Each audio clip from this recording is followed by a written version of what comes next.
esse aqui é o primeiro slide que eu estava apresentando para vocês, né?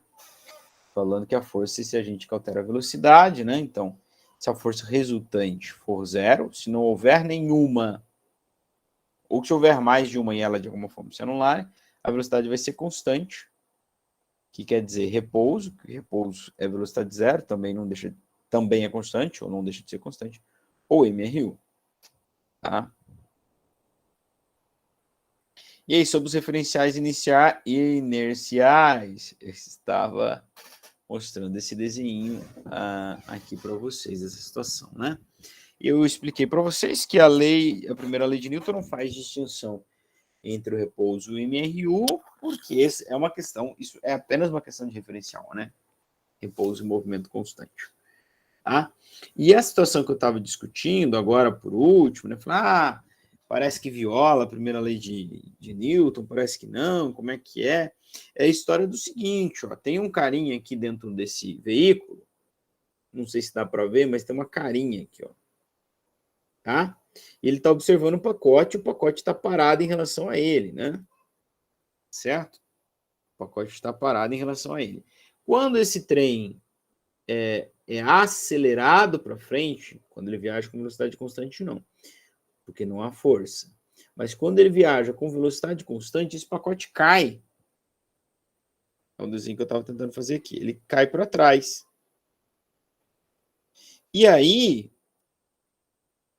de acordo com o referencial desta pessoa, do observador, que não foi para trás, o pacote se moveu. Aparentemente, o pacote se moveu, né? Ou é só uma questão de referencial também. E isso parece violar a primeira lei de Newton, porque ela se move sem aplicação de uma força.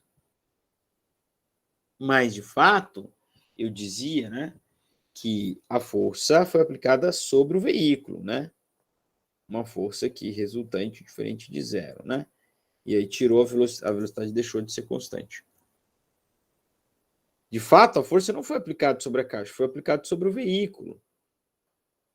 Então, como que ele se move? Na verdade, o fato dele cair não é uma violação da primeira lei de Newton, e sim uma aplicação da primeira lei de Newton, um exemplo de aplicação da primeira lei de Newton. Esse slide que está me bugando aqui, eu estou travando nele.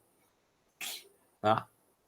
Por quê? Porque por que ele cai? Porque ele tenta manter o seu estado inercial. E aí a gente tem como é que eu vou dizer assim? A gente teria o costume de dizer que ele caiu para trás, né? Mas frente e trás é um referencial, né? Na verdade, ele tentou ficar no mesmo ponto. É o veículo que foi para frente, junto com o observador. Tá? E daí, se o observador está indo para frente ou é o pacote que foi para trás, é a mesma coisa. É só mudar o referencial. Tá certo? Ai, ai. Ah, consegui. Graças a Deus. Então, os referenciais, eles podem ser de dois tipos, os inerciais e os não inerciais. O referencial só é considerado inercial se estiver em equilíbrio. Isso pode ser um MRU, tá? Não precisa estar parado. Ou seja, não possuir aceleração. As leis de Newton somente são válidas para referenciais não inerciais. Se tu aplicares as leis de Newton e tomar como referencial um corpo que está sendo acelerado, você vai ver a violação delas, tá? É uma coisa bem profunda, né? Bem interessante. 3, quando os movimentos tiverem grande duração e se exigir precisão, adotar-se-á como referencial inercial o referencial estelar. Né? Então, isso é uma prática que a gente uma prática que a gente falou nas primeiras aulas, é bem antiga, né? Você estudar as estrelas e usá-las para se localizar, né? Então, primeiro o sistema de GPS aí. Não que as estrelas estejam em repouso absoluto, né? Elas estão em repouso para o nosso referencial, né? Mas se você for pegar outra galáxia, né? Aí a coisa muda, né? Até porque as galáxias se afastam com aceleração. Isso é um grande problema, né? Para as teorias de origem e evolução do universo. As galáxias se afastam. E pelo Big Bang deveriam se afastar. Só que elas estão se afastando aceleradamente. Isso é um grande problema. Primeira lei de Newton. Lei da inércia, também conhecida. Tudo que está em repouso tende a permanecer em repouso. Tá vendo, professora? Não é preguiça, é a inércia. Bom, então vamos passar à aplicação da segunda lei de Newton. Então nós falamos, nós começamos essa aula tentando fazer o gancho, né, entre a primeira e a segunda lei de Newton, e o gancho está justamente naquele slide que mostramos aqui, né? Ó, quando a força resultante for zero, a velocidade é constante. Pode ser um repouso ou um MRU. E se a força resultante não for zero? O que vai acontecer? Então, perceba, força resultante. Como eu dei o exemplo da caixa, estava com a câmera ligada ainda, né? Não é qualquer força que vai mover um corpo. Então, eu preciso ter uma força resultante maior que zero. Quando eu aplicar uma força resultante, a segunda lei de Newton vai dizer, em um corpo, ou seja, algo que tenha massa, quando eu aplico uma força... Deixa eu mudar a cor dessa caneta, porque preto não destaca, né? Porque a outra tinta já está preta. Ó, quando eu aplico uma força resultante sobre a massa, eu gero sobre ela uma aceleração. E essa aceleração é a proporção entre a força e a massa, né? É a razão entre a força e a massa. Tá? De tal forma que uma força, a força, como vocês devem já imaginar ou saber, ou já ouviram falar, a força ela é, no SI, aplicada em Newton. Claro, uma unidade de medida, né, designada para homenagear Isaac Newton. Né? E o que é um Newton? Um Newton é a força capaz de gerar em um corpo de 1 quilograma uma aceleração de 1 metro por segundo ao quadrado. Isso é um Newton. Tá? É mais difícil tentar... parece que é muito complicado isso, né? Mas não é. É só a definição do que é um Newton. Ou seja, se você aplicar uma força de 1 Newton num corpo de 1 quilo, a aceleração é 1. Tá? Ou seja, 1 Newton... um Newton é 1 quilograma metro por segundo ao quadrado. Tá legal? E, olhando para essa equação, nós vamos perceber que há uma relação direta. Eu vou...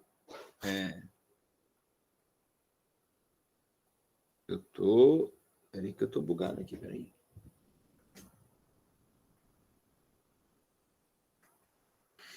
Olhando para a equação, a gente vai perceber a relação direta entre a força que você aplica e a aceleração que você gera, né? O que é algo meio óbvio para nós. Aliás, meio óbvio para todo mundo. Desculpa se vocês não gostam quando a gente fala assim, você não é óbvio nada. Mas, claro, cara, a força é a que gera a aceleração. A gente discutiu hoje que a força é justamente esse agente capaz de gerar a aceleração. Então, é muito natural que a aceleração gerada seja proporcional à força aplicada. Tá? A força que a mão exerce sobre a caixa, a força que a mão exerce sobre a caixa. Uma certa mão está exercendo força sobre a caixa. Duas vezes uma mesma força possui uma aceleração 2 vezes maior, como eu disse, né? Há uma relação direta entre força e a aceleração. Tá? Enquanto que vai haver uma aceleração inversa da força com a massa. Se eu estou aplicando a mesma força e eu dobro a massa, eu causo uma aceleração que é metade. Se eu aplico uma mesma força e triplico a massa, eu causo 1/3 da aceleração. Ou seja, há uma relação inversa entre força, aliás, entre massa, a equação é essa aqui, né? Força resultante é massa vezes a aceleração. Então, há uma relação diretamente proporcional entre força e aceleração, como até não podia deixar de ser. E há uma relação inversa entre massa e aceleração. Claro, quanto maior for a massa que tu queira aplicar aquela força, maior vai ser a aceleração que você vai gerar. E o contrário também é verdade. Quanto menor for a massa, maior vai ser a aceleração. Tá? Certo? Gente, vamos aplicar essa segunda lei de Newton num exercício e vocês vão de perceber que ela por si só é de fato simplória. Ok? Então vamos lá. Uma força F é a única que age em um corpo de massa igual a 400 gramas e lhe confere uma aceleração de 3 metros por segundo ao quadrado. Então, eu escrevi um e-book, 7 passos para a resolução do problema. Eu já falei isso para vocês? 7 passos. O primeiro é ler. O segundo é ler e extrair as informações. Ó, isso aqui é massa. Isso aqui é aceleração. É só isso que eu tenho de informação. Outro passo, descobrir quem você quer. Aqui ficou óbvio, porque ele termina com um ponto de interrogação, uma frase curta, né? Ele quer a força F. Que é a força que agiu sobre esse corpo de massa, 400 gramas, e gerou sobre ele uma aceleração de 3 metros por segundo ao quadrado. Legal? Então é óbvio que eu vou usar para isso a segunda lei de Newton, que é que relaciona a força aplicada em uma massa e a aceleração que ela provoca. Certo? Lá nesse meu e-book, vocês vão encontrar em um dos passos escolher a equação, como fizemos aqui, e o outro é, antes de jogar a equação, conferir as unidades de medida. A aceleração está no SI, ok, sem problemas. Agora, será que eu posso usar a massa em grama? Não, né? Eu até posso, só que vai dar um resultado que eu não sei o que é. Porque para ser em Newton o resultado da força, eu preciso usar a massa em quilogramas. Então, a primeira coisa, converter a massa para quilograma. Senhor, como é que faz isso? 3,6? Não, esquece o 3,6, gente. Faz uma regra de 3, 1 quilo 1.000 gramas, 400 gramas dá X quilos. Ou simplesmente dividir 400 por 1.000. Vai dar em quilograma. 0, ficou feio aqui, 0,4. Tá? Agora sim, eu posso ir e aplicar a segunda lei de Newton, né? Segundamente, como diria o outro, né? Segundamente, primeiramente. Segundamente, aplicar a segunda lei de Newton.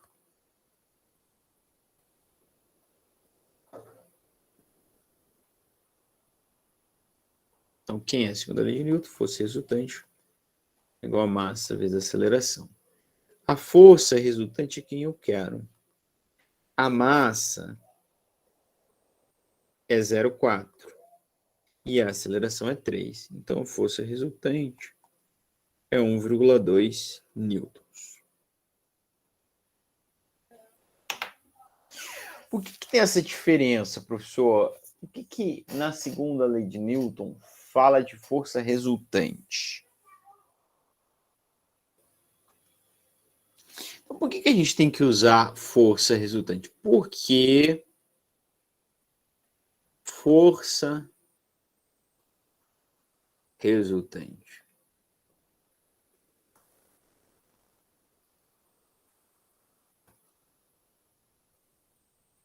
Então, imagine que você tenha um corpo aqui.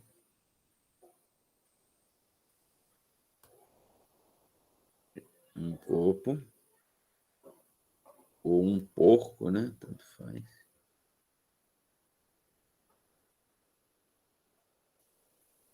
E vai ser aplicado sobre ele na horizontal para a direita uma força F1 igual a 20 newtons. Na horizontal para a esquerda, uma força F2 de 20 newtons. Como vocês são bem espertinhos, se eu perguntasse para vocês qual vai ser a aceleração desse corpo, vocês saberiam me dizer? Em outras palavras, eu poderia perguntar: esse corpo vai se mover? Não. O que quer dizer que a aceleração dele, nesse caso, é zero. Professor, mas como pode a aceleração ser zero se tem forças atuando sobre o corpo? Pois é, meu amor. Ou minha amor, né? Para ser bem inclusivo. É que a segunda lei de Newton fala de força resultante. Ela é capaz de gerar aceleração em um corpo de massa m. E no caso desse corpo, essas duas forças se anulam, porque elas são iguais, têm mesma direção e sentido oposto. Então, a força resultante, neste caso aqui, ó, a força resultante é zero. Tá? Então, é por isso que a segunda lei de Newton vai falar em força resultante. Ah, professor, mas e se elas não fossem iguais? Tem essa possibilidade também, né? Um é 30 e o outro é 20. Tudo bem, você teria que calcular a força resultante aí. E é ela que vai gerar a aceleração. Ah, não é a força maior? Não, nem a menor. É a resultante. Tá? Bom, professor, e quando tiver essa situação que o senhor falou, uma for 30 e outra for 20, ou seja, elas não se anularem, né? O que eu vou fazer? Eu vou ter que calcular, então, qual é a força resultante. E como que eu faço isso? A gente precisa lembrar que força é uma grandeza vetorial. E somar uma grandeza vetorial é somar levando em consideração a direção e o sentido que essa força atua, não é? Então, por exemplo, se eu tiver um primeiro caso aqui, duas forças na mesma direção e no mesmo sentido. Se você perdeu essas primeiras aulas, já não lembra mais, né? Um vetor é aquilo que é aquela grandeza que ela precisa da direção e do sentido para ser plenamente compreendida. Então, aqui eu tenho ó, F1 e F2, dois vetores. Quando eu vou fazer a resultante delas, eu tenho que fazer a soma desses dois vetores. Ó. Quando a seta está em cima da grandeza, indica que eu estou falando de vetor. Estou somando os dois vetores. Isso vai me dar o resultante. Como é que eu faço a soma? Levando em consideração a direção e o sentido. Bom, essas duas forças têm mesma direção e têm mesmo sentido, então por isso eles têm mesmo sinal. Então, a minha somatória, o valor da soma, então eu coloco as barras paralelas para indicar valor ou módulo do vetor. É de fato a soma do valor das duas forças. Por quê? Que é o que está aqui, né? Por quê? Porque são dois vetores que estão na mesma direção e no mesmo sentido. Parece ser um negócio besta, mas não é. Por quê? Porque esse próximo caso, eu tenho duas forças de mesma direção e sentidos opostos. Então, vou colocar aqui, ó, F1, um vetor F1 e um vetor F2. A força resultante é a somatória desses dois vetores. Que é o que diz aqui, ó. Aqui, ó. Força resultante é a somatória das forças. Caso vocês não saibam, esse símbolo aqui indica somatória. Opa. Somatória. Então, é a somatória dos vetores. Que no primeiro caso, a somatória foi uma soma, porque eles tinham a mesma direção e o mesmo sentido. Mas agora, o que acontece? F1 e F2, eles têm sentidos opostos. Vetores que têm sentidos opostos, eles vão ter sinais opostos. Então, quando eu for determinar o valor dessa soma, ou módulo dessa soma, barrinhas paralelas, eu vou ter que dizer qual é positivo e qual é negativo. Em geral, a gente põe o maior positivo. Então, eu vou chamar o F1 de mais F1, e o F2 que está em sentido oposto tem que ser menos F2. Por isso, quando eu tenho vetores em mesma direção e em sentidos opostos, eu subtraio. O que para alguns de vocês pode ser uma coisa que já era óbvia.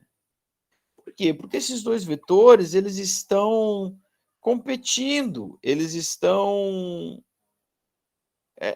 concorrentes, como a gente diz. Entende? Um está puxando para um lado, um está puxando para o outro, um está atrapalhando o outro. É uma guerra. É um cabo de guerra. Qual vai ser o resultado? Eu nem precisava da equação se eu dissesse para vocês aqui, ó, como eu usei lá no exemplo anterior. Uma força, o F1 é 20 e o F2 é 10. Qual é o resultado disso? Professor, o resultado é uma força de 10 para a direita. Isso. Então, isso é a força resultante. Quer dizer que eu posso... Deixa eu só abrir todos os slides para não ficar escrevendo em cima. Volta aqui. Volta aqui. O resultado é como se eu pudesse trocar as duas forças por uma única força de 10, que é a diferença de F1 menos F2. E qual é o sentido da força resultante? O sentido do maior vetor. Tá bom? Tranquilo? Então, se elas têm a mesma direção e mesmo sentido, a somatória é uma soma. Se elas têm a mesma direção e mesmo sentido, a somatória é uma subtração. Porque vetores de sentidos opostos têm que ter sinais opostos. E o terceiro caso, perpendicular. Aí foi que o barraco desabou, né? Nessa que o meu barco se perdeu. Nele tá gravado só você e eu. Aí que mora o perigo, não é isso? A musiquinha lá? Muito bem. Como é que eu vou determinar a soma de dois vetores resultantes? Tá? A soma. Então, eu tenho ali no desenho, eu vou fazer a soma do vetor FR. Ó, vetor F1 com... Deixa eu colocar... Faltou a setinha aqui no F2. Quando eu tenho uma seta em cima, eu estou falando de um vetor. Tá?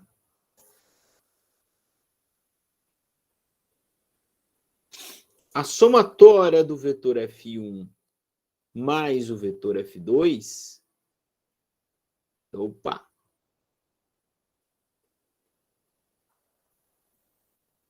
vai ser resolvida através do teorema de Pitágoras. Minha gente, vocês acharam que não ia mais usar o teorema de Pitágoras na vida de vocês? Tá aí para usar, né? Mas como diz o Clóvis de Barro, né? Não sei se vocês já viram esse vídeo dele, Pitágoras já fez o teorema, você só tem que aplicar. Difícil é fazer, né? Ele fez do nada, ele pegou e fez do nada, é só se sentar e aplicar o teorema do K. Mas, professor, por que dá o teorema de Pitágoras? Porque é o seguinte, meu amor. Quando você tem uma força, como esse exemplo, Deixa eu colocar um slide aqui para nós, para a gente desenhar com liberdade. Liberdade relativa também é liberdade, né? Até porque só existe liberdade relativa. Veja, quando eu tenho uma situação exatamente como no caso ali, ó, desenhar aqui, eu tinha o F1 na horizontal para a direita e o F2 na vertical para baixo.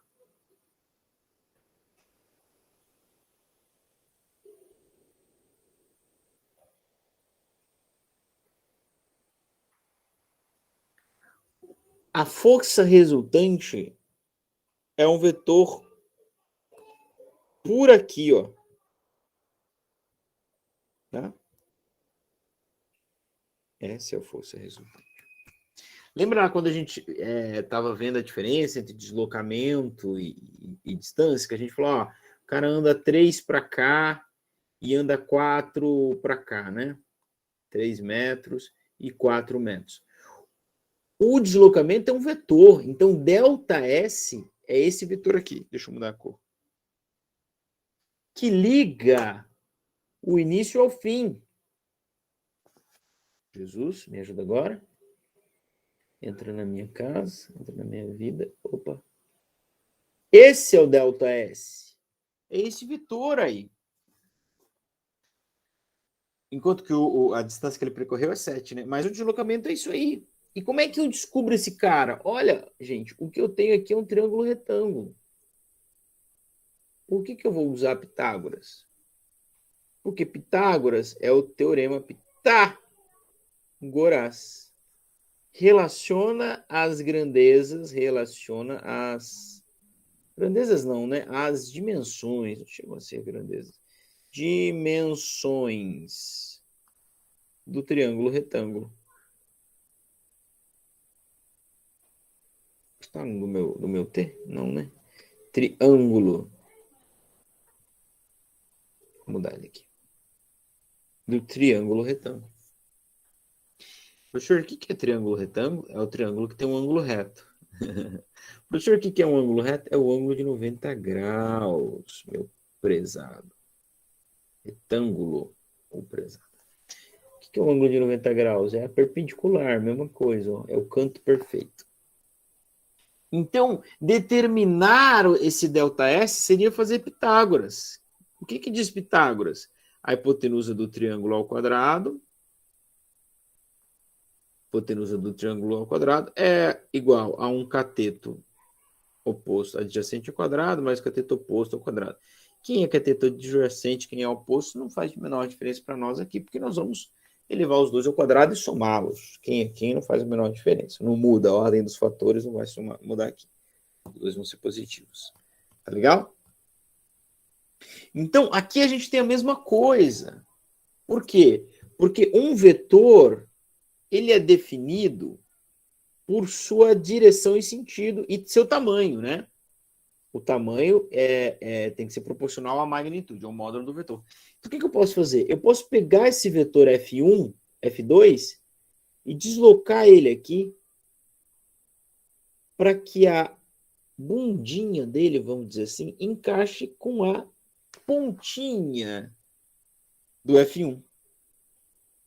Se eu deslocá-lo e mantê-lo na horizontal, na horizontal, uma ova, né, professor? Na vertical, mantê-lo para baixo com o mesmo tamanho, eu não alterei o vetor, porque é isso que define o vetor. Então, eu posso mover livremente os vetores. Não é?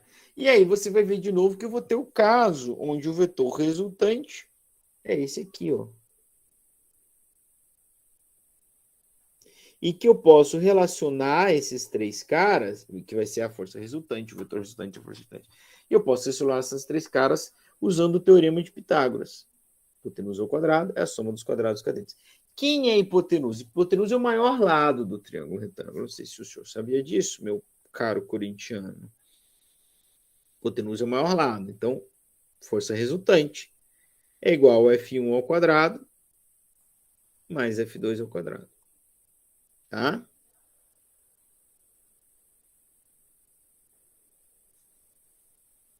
Então, quando eu tenho vetores perpendiculares, a soma deles, o valor do vetor soma, se dá pela equação do Pitágoras.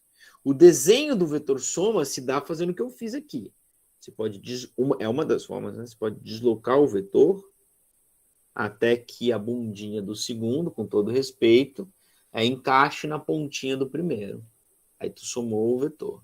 Tu encaixou ali e o vetor resultante sai do início do primeiro até o final do segundo. Tá? Isso é uma das formas. Quando a gente chegar no exercício, a gente pode ver uma outra forma de somar os vetores.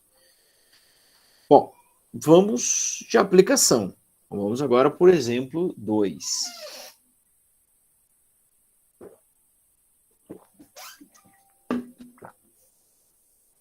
Três forças F1, F2, F3 atuam num corpo de 600 gramas de acordo com o diagrama a seguir. Calcule a aceleração. Bom, você vai ter que converter isso para quilogramas, né? Que nem no número 1 lá. Mas isso é um assunto para depois. Vamos aqui estudar as forças resultantes. Primeira coisa, para jogar na segunda lei de Newton, eu tenho que calcular a força resultante. Tá? Bom, gente, qual é o lance? Eu tenho um vetor para a direita e 2 vetores para a esquerda. A força resultante vai ser a somatória do vetor F1 mais do vetor F2 mais o vetor F3. Como eles estão na mesma direção, todos são horizontais, eu só vou ter que, para descobrir o valor dessa soma, fazer a aplicação dos sinais. O que é fazer a aplicação dos sinais? Definir qual lado é positivo, qual que é positivo, qual que é negativo. Isso é definir um referencial. Porque, veja, quando eu digo que F1 é positivo, eu estou dizendo que o sentido para a direita é positivo. Não, se o F1 for positivo. E, automaticamente, F3 e F2, que são negativos, que são opostos, serão negativos. Professor, eu posso fazer o contrário? Pode. Você pode dizer que F3 é positivo? Automaticamente F2 é positivo, porque tem o mesmo sentido. Você está dizendo que para a esquerda é o sentido positivo. E automaticamente também o F1 é negativo, porque ele está no sentido oposto. Então lembra, tá? Que é toda uma questão de referencial. Tá, bom. É um caso mais simples, por quê? Porque eles estão na mesma direção, então só tem que fazer isso. Colocar o sinal na conta. Então, o módulo do vetor resultante, ou o valor, né? O vetor resultante. O que eu vou fazer? Eu vou chamar esse cara de positivo. O F1 eu vou chamar de positivo, então vai ser F1 positivo, menos F2, que vai ser negativo, que está no sentido oposto, e menos F3, que também está no sentido oposto, na mesma direção, o sentido oposto vai ser negativo. Tá?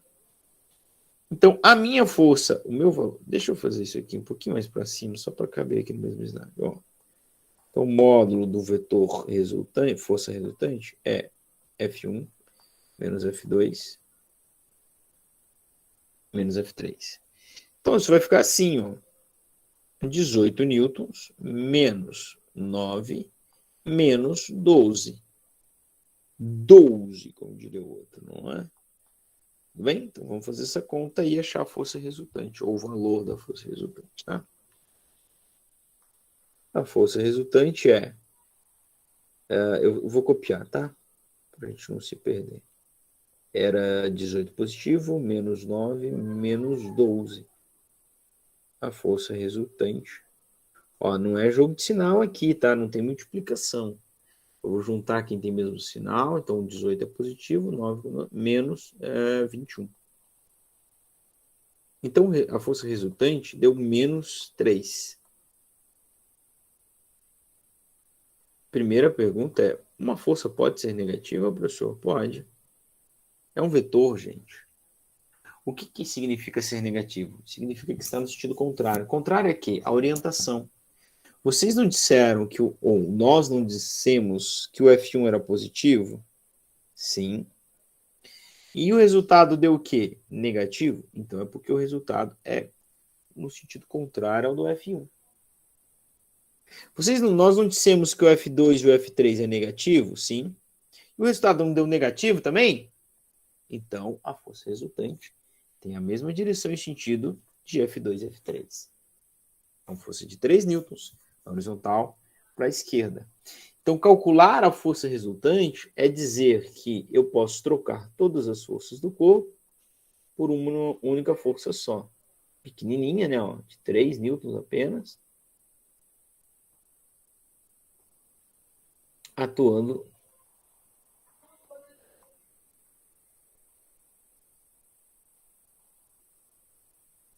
tá? Na horizontal para a esquerda. Porque ela deu negativo. E quando a gente definiu o F1 de positivo, como positivo, a gente disse que para a direita era positivo e para a esquerda era negativo. Tudo bem? Bom, aí só falta então agora calcular a aceleração do corpo. Então, primeiro nós calculamos aqui, vou escrever aqui, ó, primeiro, calcular a força resultante. Agora podemos calcular a aceleração. Segundo,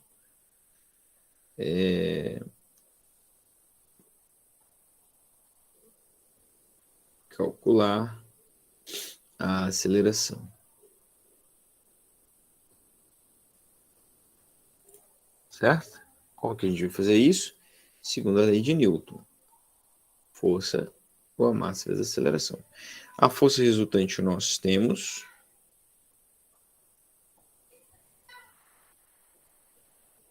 é menos 3 newton. A massa a gente tem 600 gramas, tá? Então, de novo, a gente vai ter que fazer o mesmo esquema e converter essa massa a converter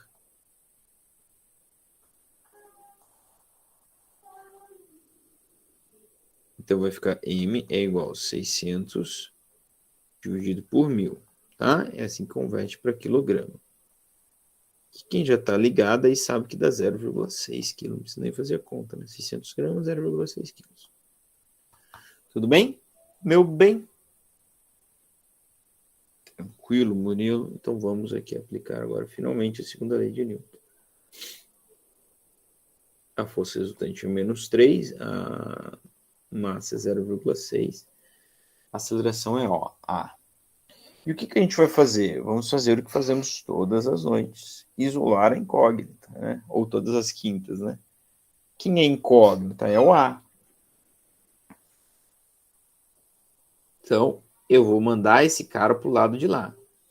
Qual é o sinal que existe entre o A e o 0,6? É uma multiplicação. Então, quando eu mandar para o lado de lá, eu vou inverter a operação. Tá? Se o 0,6 estava multiplicado pelo A, o menos 3 fica dividido pelo 0,6. Tá? Sinais diferentes nós temos, dá menos. 3 dividido por 6.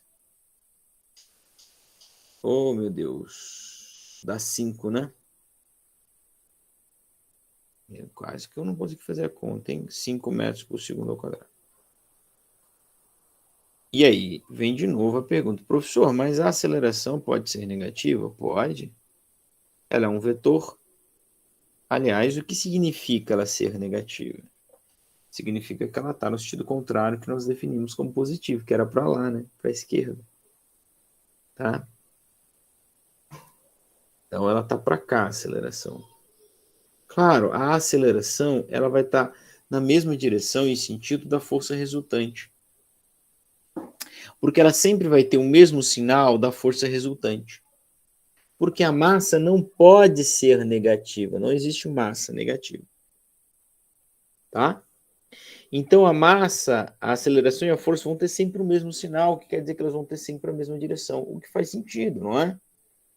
Então quando a gente mostrou aqui, ó, a força resultante está aqui, esse corpo vai ser acelerado nesta direção e sentido, né?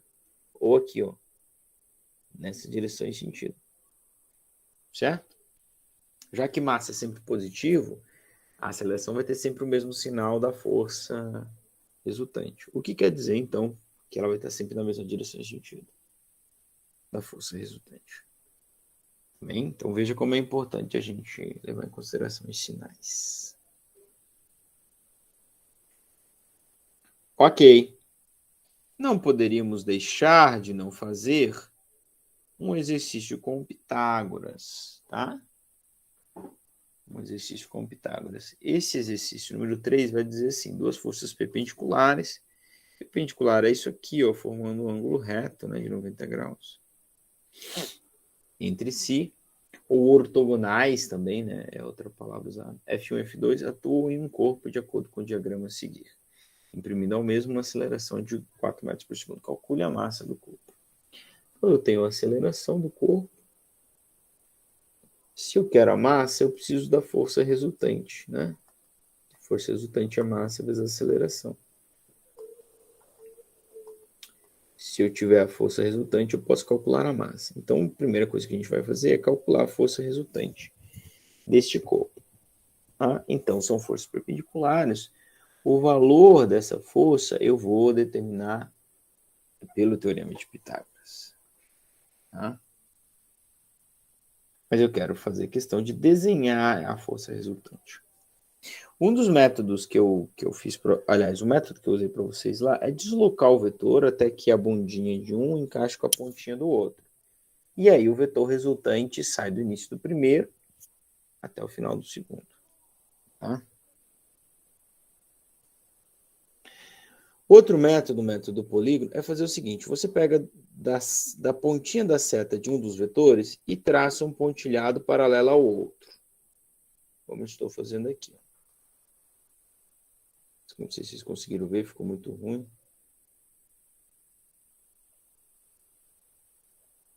Vou fazer um pontilhado maior aqui. Ó, da ponta de um vetor, eu traço um pontilhado aqui. E faz o mesmo com o outro, ó.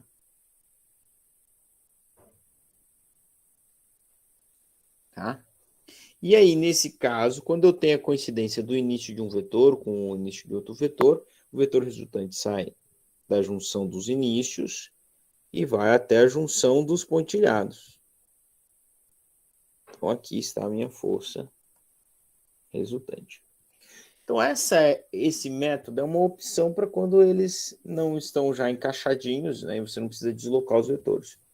Agora, se eles já tiverem encaixados, você pode só daí desenhar, né?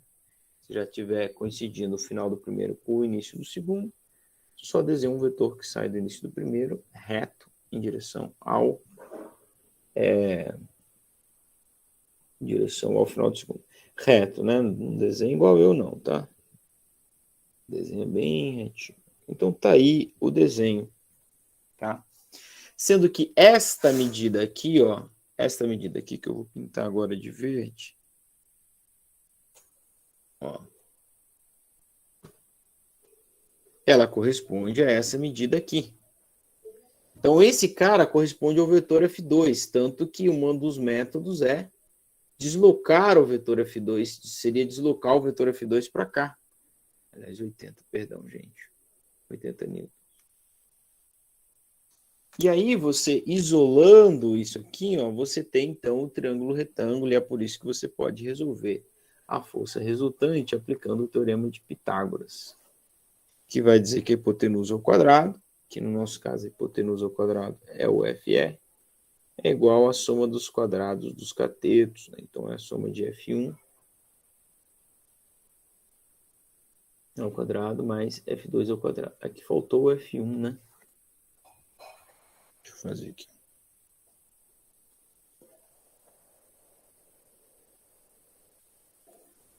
Certo? Bom, beleza, temos aí os valores, então vamos calcular o que nós estamos fazendo aqui, calculando a força resultante. Vou escrever aqui. Primeiro, calcular o FR. Tá? Então, vamos lá. Ó, quem é a força resultante ao quadrado? É igual F1, que é 60 ao quadrado, mais o F2, que é 80 ao quadrado. Ok? Então, tomem cuidado. Antes de qualquer coisa, façam o quadrado que está para fazer, né? Para depois poder somar. Força resultante eu não posso levar ao quadrado, porque eu não sei quem ela é.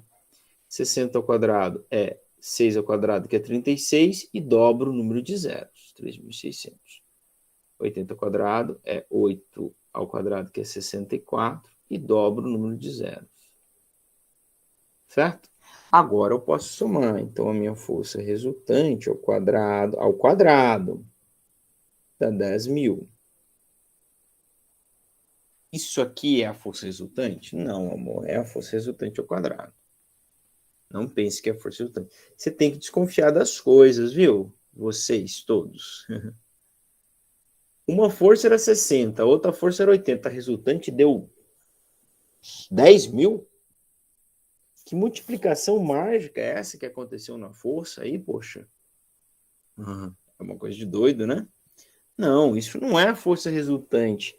Isso é força resultante ao quadrado. Mas eu não quero força resultante ao quadrado, eu quero força resultante. Então, eu vou isolar minha incógnita, mandando o quadrado para o outro lado. Esse quadrado, quando ele for para o outro lado, ele vai inverter a sua operação. E o inverso de se elevar ao quadrado é extrair a raiz quadrada. Tanto que algumas formas de se enunciar o Pitágoras é já dizer que a hipotenusa ao quadrado é a raiz quadrada da soma dos quadrados dos catetos. É uma outra forma de dizer também. Bom, e a raiz quadrada de 10.000 é mais ou menos 100. Tá? Mais ou menos 100. Como assim mais ou menos, professor? Bom, vocês são futuros professores, né? São do ensino superior. Vocês sabem que quando eu elevo um número negativo ao quadrado, dá positivo, não é? Então, quer dizer que a raiz quadrada de 10.000 é mais ou menos 100. Porque fazer mais 100 ao quadrado dá 10.000. E fazer menos 100 ao quadrado também dá 10.000. Agora, lembre-se que a gente está falando de um vetor. Então isso aqui vai definir para nós qual é o sentido. Tá? É só um sentido. A gente não definiu o sentido positivo aqui para nenhum, né? A gente disse que positivo era para lá, positivo era para lá, então provavelmente positivo é para cá, no sentido que está essa seta aqui, ó. Tudo bem? Tá? Então lembre-se, raiz quadrada de qualquer número dá sempre mais ou menos. Raiz quadrada de 9, mais ou menos 3. Tá? Bom, agora nós podemos calcular a massa do corpo, né? Por quê? Porque a gente calculou a segunda lei de Newton. Perdão, a gente calculou a força resultante, que é mais ou menos 100. Tá legal? Aí o que acontece? Bom, deixa eu colocar aqui primeiro, depois eu vou dizer o que acontece. Segundo, calcular a massa.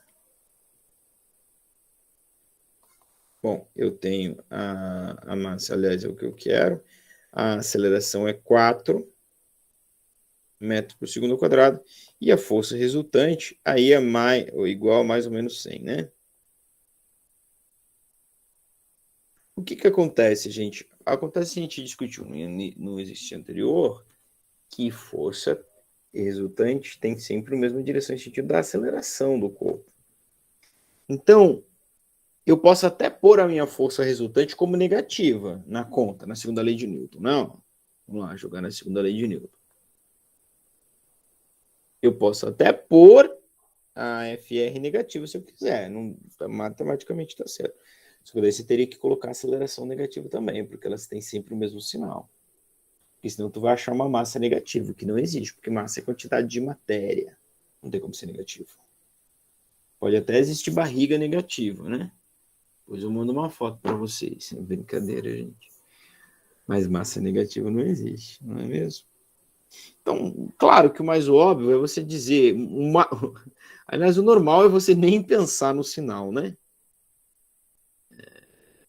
Mas eu quero deslumbrar aqui, destrinchar todas as possibilidades para vocês. O mais óbvio é colocar a força como positiva, a massa é que eu quero e a aceleração como positiva também. E aí a gente vai fazer o que fazemos todas as noites, isolar a incógnita, não é?